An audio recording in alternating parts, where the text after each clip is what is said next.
Il était très complexe de commencer d'accueillir les élèves lundi dernier. C'était quelque chose qui était quand même très complexe parce que malgré que nous nous soyons entretenus, que ce soit avec les services académiques, que ce soit avec la municipalité sous forme de visioconférence, en courriel, parfois par téléphone, mais à un moment donné, il y a des choses très concrètes, basiques, mais essentielles, où il faut être en présentiel.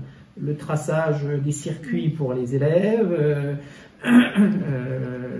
l'aménagement des sanitaires, la condamnation de certains lieux, tous ces éléments-là, il faut pouvoir se rencontrer. D'où la nécessité, et c'est ce que les directeurs des écoles chalonnaises avaient demandé à monsieur le maire, c'est qu'on ait 2 jours de pré-rentrée, donc le lundi et le mardi, qui étaient nécessaires.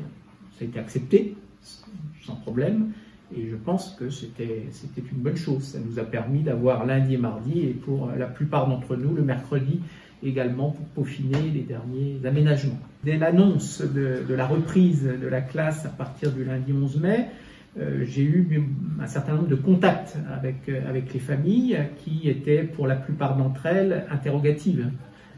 Doit-on, ne doit-on pas?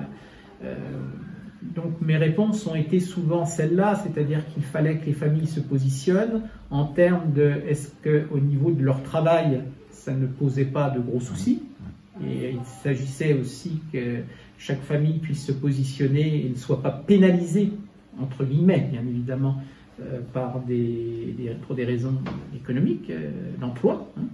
Et puis la deuxième question qui devait être posée également, c'est la pertinence du télétravail. C'est-à-dire, est-ce que ce télétravail se passait dans de bonnes conditions pour leur enfant? Est-ce qu'il y avait des soucis, des problèmes parfois techniques de connexion, ou bien est-ce que les enfants s'impliquaient par rapport à tout ce travail qui était donné par les enseignantes?